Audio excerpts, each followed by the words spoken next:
The number of radians in a 720-degree angle can be written as a pi, where a is a constant. All right, what is the value of a?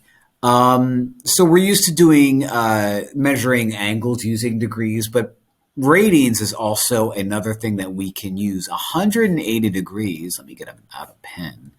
180 degrees is the exact same thing as pi radians. So if I wanted to find out that 270 or 720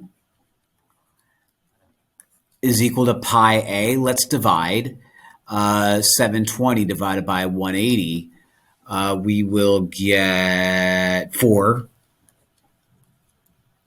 So 720 divided by 480 is pi radians. 4 pi radians. So in this guy, it's asking me what is A? A is a constant, A is 4, A is 4. So this is a grid in where you're just going to write out 4. 4 pi is the same thing as 720 degrees. Kind of a strange trig problem, but worked out.